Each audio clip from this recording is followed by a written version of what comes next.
Hello everyone and welcome to another video review of, the Transformers Rise of the Beast Studio Series Core Class Arcee. That is a mouthful.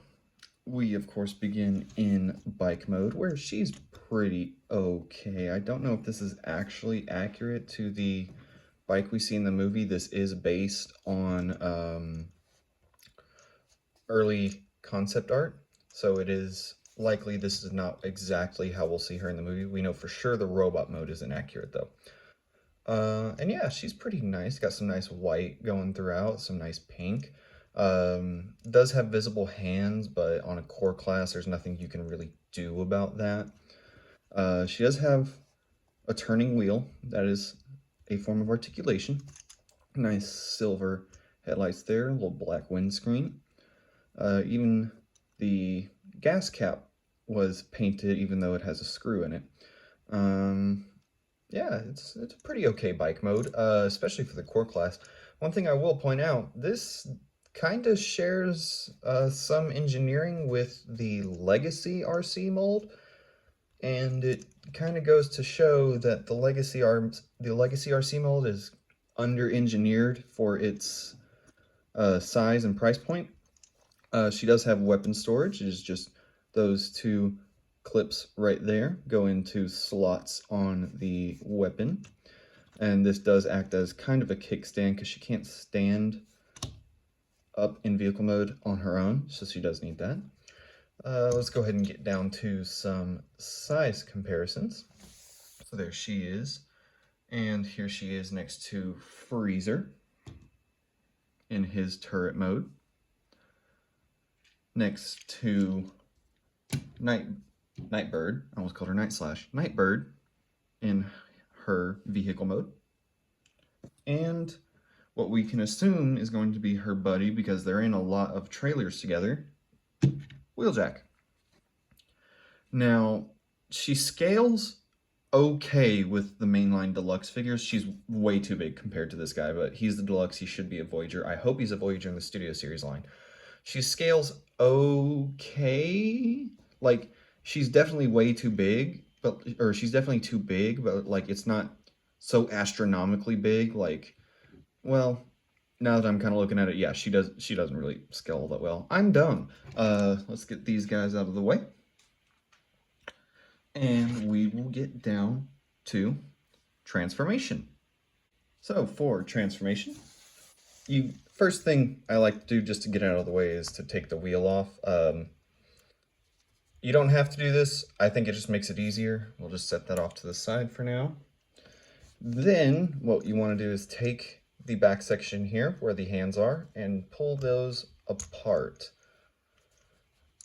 And we'll just leave those there for now. Pull the back wheel down. Oh, go ahead and remove the weapon while we're at it. And then we will rotate the torso, this little section here, just rotate that around until these headlights are facing forward. You can go ahead and push the head back and it will click in. Now, you want to take the back wheel and split it.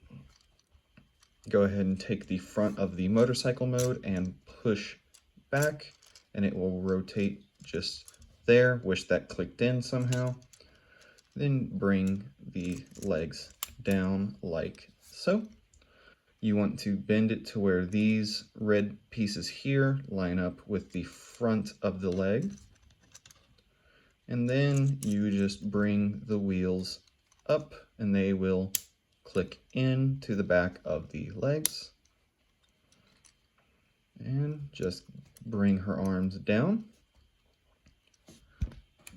Bring the front wheel back in. You can leave it off if you want. I personally choose to bring it in just because it kind of cleans up the backpack somehow. It makes it look less like it's sticking out, you know. This just looks kind of ugly. This kind of at least blends it back into the robot mode. And let's see if we can get her standing upright. There you have Core Class Arcee in her robot mode.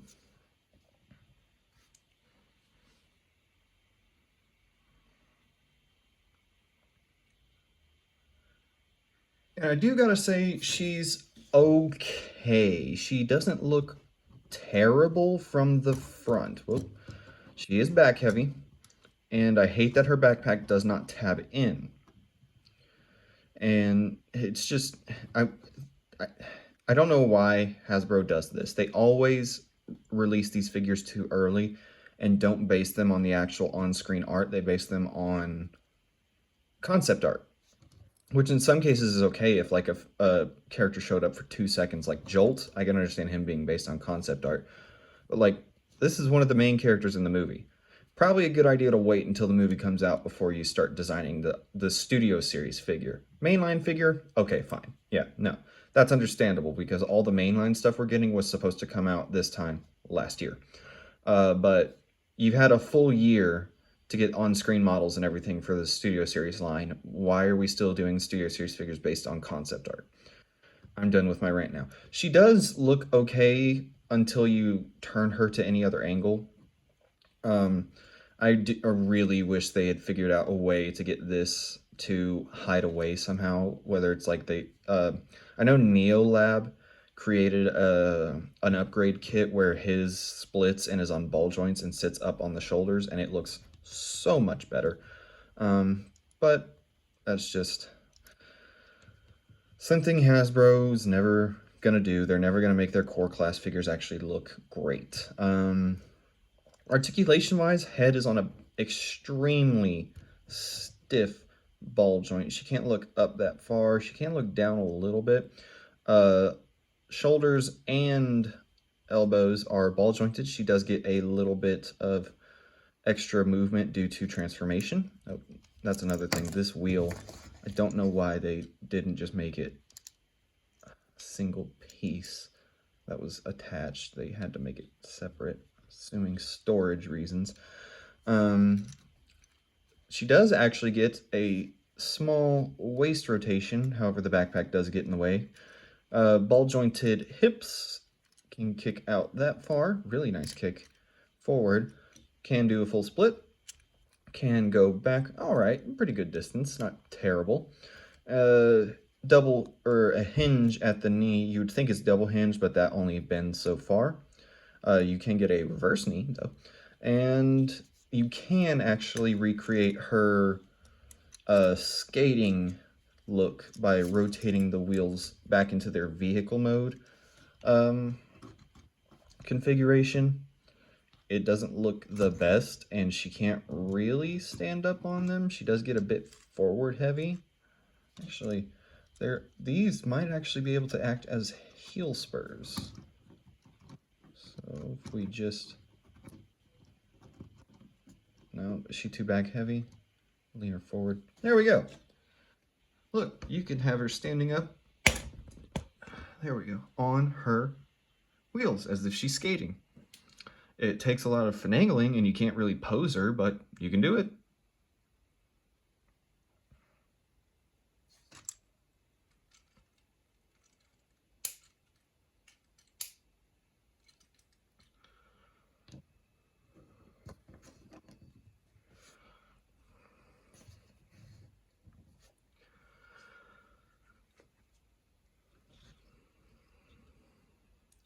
So yeah, overall, I think she's okay. She does have a very nice painted face. The eyes are actually painted, which is impressive. They're very small.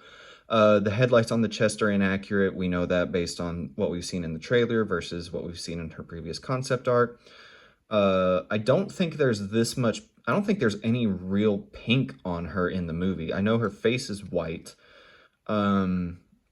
I think they've pretty much gone completely red with her in the movies. There might be some pink. I'd have to go back and look. She does have some very nice gold paint on the wheel rims, even on the back ones. Well, the back ones aren't. I don't think they're painted. I think they're molded in. Well, no, that's paint. Yeah, they even painted the back wheel rims, which is impressive. Don't know why they did two different ones though for the same wheel. That's weird. But yeah, I mean, she's okay. I do wish the backpack was done a little bit better, but overall, she's definitely not a horrible figure. As far as her weapon, it is kind of based on her Transformers Prime arm cannons, but also not at the same time. it's just molded in this black plastic, no paint. You just take this 3mm port here and you just plug it, into one of her hands, and there you go. Doesn't look the cleanest, doesn't look the best, but it's there if you want to do it. You can get some cool action poses out of it. So for size comparison, here she is next to, get her moved over, our previous core class guy. We have Freezer. And, come on, guy. Stand up. There we go. I think she feels better overall. I think he looks better overall. Get him out of the way. Here she is next to what we're assuming, or from what we've seen in trailers we can gather, is going to be her kind of nemesis almost through the movie. Nightbird, yeah, almost called her Night Slash again. This, I think, is where the scaling is off the most. I don't think Arcee is this short in the movie. This is what you would consider a normal human height compared to Nightbird. But only time will tell. We haven't seen Nightbird clearly in the movie. We've seen her transform, but we haven't seen like a full, just clear full body shot of her. And we haven't seen Arcee standing next to her. Here she is next to her buddy in the movie, and this I think actually does scale pretty well. If anything, I think Arcee just needs to be slightly taller. We see in the trailer, we do actually see these two standing next to each other in robot mode. Arcee goes to about here on him, like what would be considered his belly button almost. So she's not too far off. You can kind of whiff the scaling a little bit, but she does need to be just a little bit taller in robot mode and a little bit smaller in vehicle mode. How you would accomplish that, I don't know. But we'll get Wheeljack out of the way and get down to some final thoughts. So that has been my review of the Core Class Arcee from the Rise of the Beast Studio Series line. Overall, definitely, I think, the weakest of the Studio Series figures from Rise of the Beast. Freezer doesn't feel as good as she does, but overall, as far as looks go, she's definitely the most inaccurate. I mean, Bumblebee makes up for his inaccuracies for the fact that he's really fun and he's the best Bumblebee figure in the Studio Series line that we've gotten. Whereas, you know, this figure is just inaccurate and it doesn't do anything to really make up for those inaccuracies. I mean, the fact that you can do the wheel feet like she shows in the one scene with Wheeljack, I mean, it's cool, but I think they needed to make her a deluxe class figure and then engineer her in a way where she's still scaled properly with the other figures. Now, that could be a theoretical nightmare to work through or just straight up impossible to do. However, I do think that they could do something, like, I think it's within the bounds of reality that they could have made her a deluxe class figure and used the engineering to justify her price point. But with all that being said, that has been my review, and I will see you guys some other time.